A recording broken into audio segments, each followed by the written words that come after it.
Aliens send their top agent to Earth to prepare the planet for terraforming, so he pretends to be a human and hits sharks. The movie begins with a fiery, unidentified object crashing into the woods. A deer nearby witnesses the strange event and becomes prey to an unseen creature. At the same time, a car speeds along a quiet forest road. Ruth and her boyfriend Harry are on a hiking trip. Harry tries to cheer Ruth up, but she feels uneasy. From their conversation, we learn Ruth prefers surfing and feels strangely anxious in the forest. Ruth and Harry have been together for 6 years, and Harry sees this hike as a chance to take their relationship further. They stop at a roadside diner for one last civilized breakfast. Things seem normal as Ruth reads a guidebook about the park's plants and animals. But a boy, likely the child of a worker, interrupts their meal to awkwardly mention the fallen meteorite. His words make Ruth even more nervous, but Harry convinces her to keep going. They head deeper into the impressive forest. However, after the red object fell, the forest doesn't feel so friendly. Should travelers worry about meteorites? Harry distracts Ruth with stories of his first kiss and promises to keep her safe. At their campsite, he cooks dinner while Ruth struggles to set up the tent. Harry eventually helps her finish it. Later, Ruth gets up at night to use the bathroom and is scared by something in the woods. She thinks she sees a deer, but Harry reassures her they're common and curious. In the morning, Harry takes Ruth to a cliff with a breathtaking view. He expresses his feelings and proposes, but Ruth, emotionally unstable, has a panic attack. The girl eats pills while Harry looks for a place for himself, struggling with failure. Ruth's mild mental disorder is the second main character of the film after nature. Her nervousness will once serve her a good service. In the evening at the halt, the couple quarrels. Harry believes that Ruth's refusal is due to her psychological problems. The girl asks to accept her point of view. Ruth is afraid of marriage, but she is ready to live without registering a relationship. Harry believes that Ruth's parents' divorce and the girl's inability to accept the help of a psychologist are to blame. Fortunately, they do not burn all the bridges, but simply go to bed. In the morning, Ruth finds a note. Harry went for a walk. The girl decides to call her doctor, but there is no connection. In search of a place where you can call, the girl leaves the camp and even dials the clinic number, but does not find the strength to speak. However, looking around, she discovers everything that remains of the deer. The skull is neatly cut lengthwise, and it is unclear who or what could have caused such damage. In addition, the skin is covered with some kind of blue slime. Ruth is terrified again, but Harry unexpectedly finds her. The guy calms the girl down, examines the remains, and in the evening at the halt, shows in the reference book the disease of the deer, trying to finally calm his nervous girlfriend.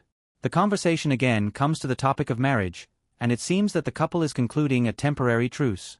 In the morning, Harry prepares breakfast, and Ruth goes into the forest on her business, but suddenly finds a small grotto. On the floor, the girl's attention is drawn to the already familiar blue slime. Ruth sees something and turns around. Meanwhile, Harry eats alone, glancing at his watch. Soon the young man goes in search, and his efforts are quickly rewarded with success. Ruth stands in the forest, calm, but alien. After some time the couple stops for the night, and already at night Harry wakes up alone in the tent. He again looks for his girlfriend and stumbles upon the girl, or rather, Ruth tries to stab Harry with a knife, but stops in time. She explains the knife in her hands by her fear of the beast. After returning from the cave, the girl becomes more and more strange. She no longer sleeps, and in the morning when Harry talks about his prospects, he does not react to his words. The guy is ready to despair, but then she agrees to marry, only makes the condition that he must repeat his proposal on the cliff. They come to the edge of the forest, which overlooks the ocean. Harry, under the guidance of Ruth, makes an offer, and the girl accepts it, allowing her to put on the wedding ring. She kisses her lover, but suddenly attacks and pushes him off the cliff. Having enjoyed the lifeless body on the shore, Ruth runs through the forest, runs for a long time and finally falls from fatigue. After some time she is found by tourists Ray and Vivian. The girl is covered in abrasions and bruises. She is clearly dehydrated. Tourists want to call for help, but there is no connection. After giving the girl a drink, they invite her to join them at the halt. Ruth portrays amnesia, saying that she does not remember how she got into the forest and what she is doing here. The tourists are no longer happy with the unexpected meeting, but decide to continue trying to solve the riddle of the stranger. Vivian tries to talk to Ruth, but it's all in vain. The girl only watches the knife that the couple has. Finally, the tourists decide to look for a way to get in touch with help. While they agree, Ruth manages to get hold of the knife. Ray and Vivian think that she will now attack them when suddenly Harry appears. Since his death, he has changed a lot and it seems that his body has been possessed by some kind of entity. Harry quickly deals with Ray and follows the girls. Having lured Vivian, he wounds the poor woman, and he gives Ruth an ultimatum that he will kill Vivian if she doesn't come up. However, he does not keep his promise. Now the plot changes, and it becomes clear that Ruth has long understood that she continues to travel not with Harry, but with someone else.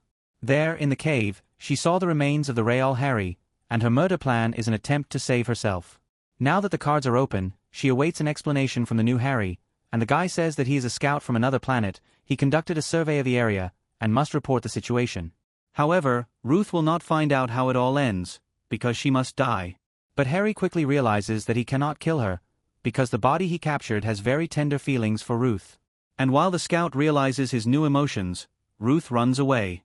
Harry pursues the girl and catches up with her, but she has already managed to arm herself with a log. The stranger continues to explain his condition, and the girl, seeing that it will not be possible to hide, goes with him to the beach. There, Harry shows his ship and Ruth notices shocks near the shore. The stranger reports the imminent capture of her world and offers to fly away together to a quiet, safe planet. The girl agrees and then, seizing the moment, stabs Harry with a knife and lures him into the water. The shark comes on a bloody trail and attacks the stranger. Ruth runs again. Meanwhile, Harry manages to get ashore, defeating the sharks. The girl somehow finds the camp of Ray and Vivian, the tent and things are in place, but Ray's hand also lies where he lost it in a fight with a stranger. Ruth again surrenders to a panic attack, eats the last pill and falls into the hands of Harry, or rather tentacles. The alien traps Ruth in a cocoon inside a cave. It plans to take over Harry's body and replace Ruth in her life. The creature delivers a deep philosophical speech about love. Slowly, it transforms into Ruth's exact copy, and she appears to have given up. But when she sees her own reflection, she suddenly recalls all her flaws, warning the imposter of what lies ahead. She describes her fears, pains, and struggles that come with her identity. With raw emotion, she vents her hatred for her own vulnerability in a harsh world. The alien unexpectedly experiences a panic attack, and its magic pills are gone. Ruth tricks it by pretending to sympathize, freeing herself from the cocoon. She deceives the creature and attacks it, believing her injuries will be fatal. Ruth escapes the forest and gets into a car. But how can we be sure she's the real Ruth? After all, the alien now looks just like her. It's simple. The real Ruth put on her jacket when leaving the cave. The car radio crackles, and Ruth hears the alien's voice threatening her. The car drives away, and the sky lights up with countless ships descending to Earth. At this moment, the film ends.